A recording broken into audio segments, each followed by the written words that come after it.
so I'd like to introduce Foster. Ladies and gentlemen, Foster Sylvers.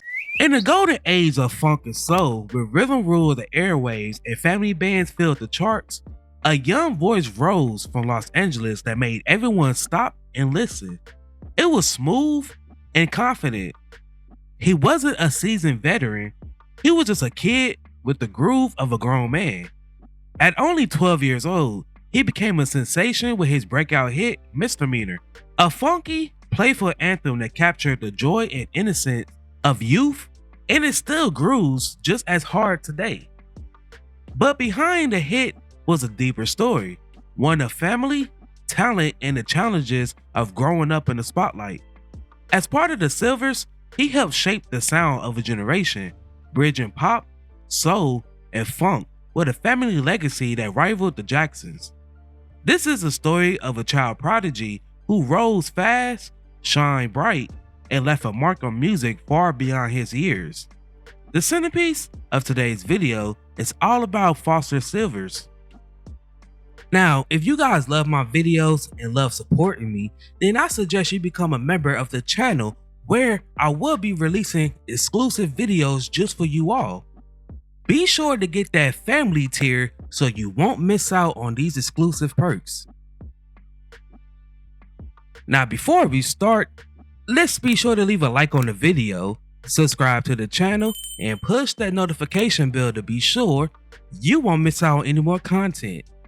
Now, without further ado, let's cue that intro.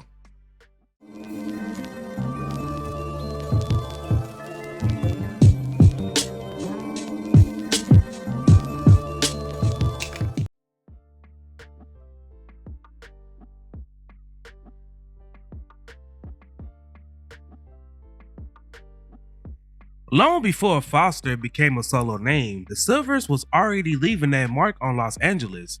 Raised in Watts, California, the Sylvers siblings grew up in a home overflowing with music.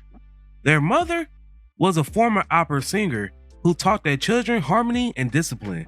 Their father played guitar and encouraged the kids of their love of performing.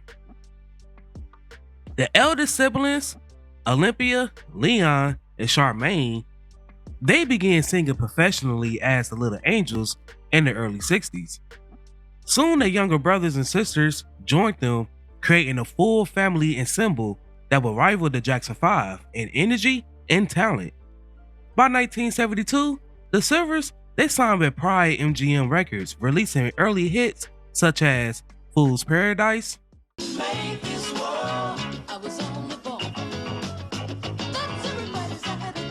and Wish That I Could Talk to You.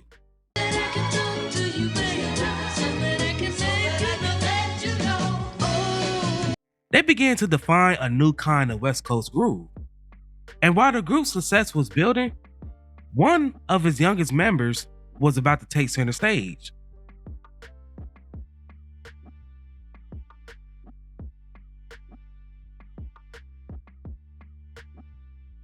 In 1973, while still performing with his siblings, 12-year-old Foster Sylvers recorded his first solo single, Misdemeanor. It was written and produced by his older brother Leon.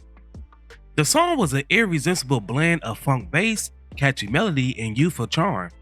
Foster's voice, smooth yet full of attitude, gave the track a playful swagger that made it an instant hit.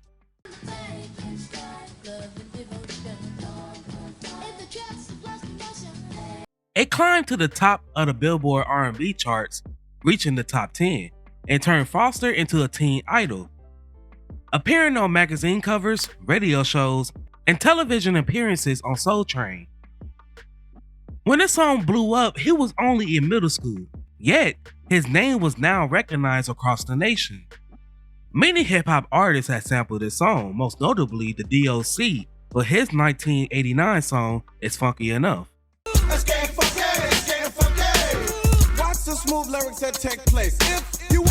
The song was also sampled by other rap artists such as Kid Frost and EPMD. This song showed how timeless rhythm continues to inspire generations of hip-hop creators. Foster's self-titled album captured the spirit of early 70s funk, with it being raw but melodic. filled with youthful joy. With songs like I Get You in the End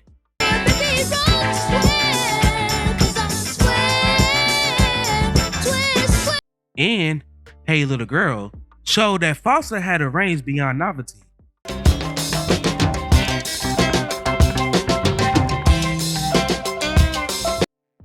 He was a genuine soul talent, but as fast as fame arrived, it would soon shift because while Foster was thriving solo, the Sylvers was gearing up for something even bigger.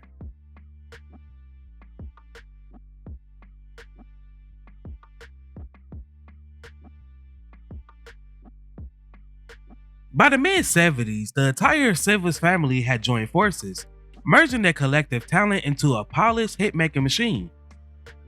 With Leon stepping into the producer role and the family being signed to Capitol Records, their sound evolved into something sleek, funky, and unmistakably radio ready. In 1975, Boogie Fever hit number 1 on the Billboard Hot 100 charts, becoming one of the biggest songs of the decade.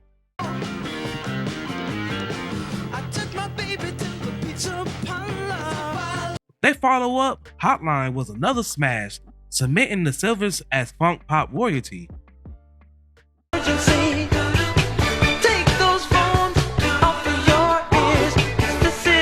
But beyond the hits, the family dynamic was a complex, a mix of creativity, discipline, and growing fame.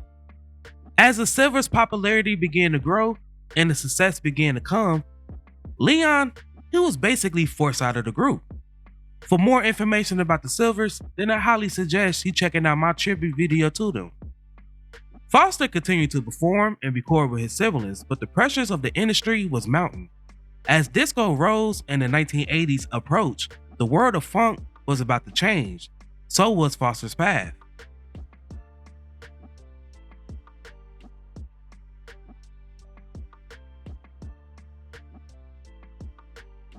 Being a child star is rarely easy, and for Foster Sylvers, the journey from a child prodigy to an adult artist was filled with some challenges. As the late 70s turned into the 80s, Foster released solo albums, including Foster Sylvers featuring Pat and Angie Sylvers, and another self-titled album. Though musically rich, they didn't capture the same chart magic as his earlier work. Meanwhile, the Sylver sound was making progress under Leon's production, leadership, and influencing early R&B and a developing LA soul scene that would later shape other acts such as Shalimar and Lakeside. Foster's youthful fame faded quietly into the background, but his impact, especially on Misdemeanor, never disappeared. The song became a deep cut for crate diggers, DJs, and later hip-hop producers.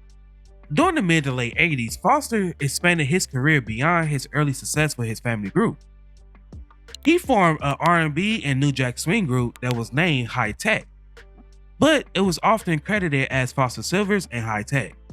In 1987, they released their debut album titled Plain and Simple that was released on EMI America Records.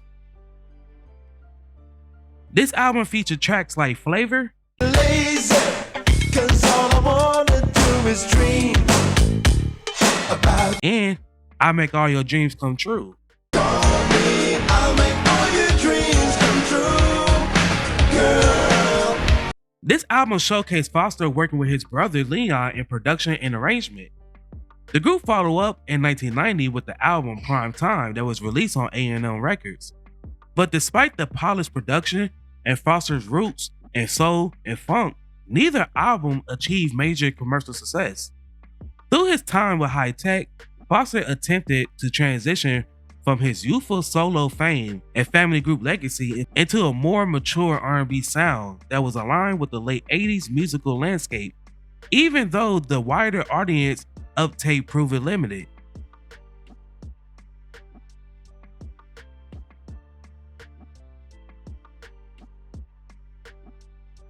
In the years that followed his musical peak, Foster, life took a difficult turn. Like many who experienced fame early, the transition into adulthood brought personal, emotional, and legal challenges. In the 90s and early 2000s, Foster faced legal trouble that cast a long shadow over his career and reputation. While the details made headlines, and the deeper story was one of a talented artist who struggled to navigate life beyond the spotlight. It's a painful chapter, but it's also part of the full picture. The pressures of fame, the loss of direction, and the isolation that often follows early success all took their toll. In the early 2000s, Foster did something unimaginable, something that ruined his reputation for life. Now, I'm still going to say allegedly to protect myself, but allegedly, Foster had SA'd a minor, which leaves him on the predator list for the rest of his life.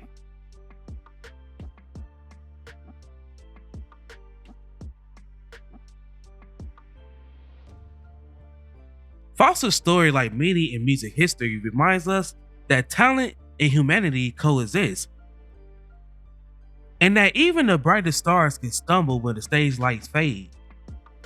Despite the controversy and hardship, his contributions to funk and soul remain undeniable, a testament to the gift he once shared with the world. Foster Sylvers' story isn't just about a childhood hit. It's about a young artist that was nurtured by family, helped define an era sound even before he was old enough to drive. His voice carried the innocence of youth and the depth of soul. His groove is still timeless. In the ever-turning record of funk history, Foster Sylvers remains a unique note, one that continues to echo through samples, remixes, and the memories of those who lived in the golden age of groove. Now, before we go, I have a question for you all. What is your favorite song by Foster Sylvers?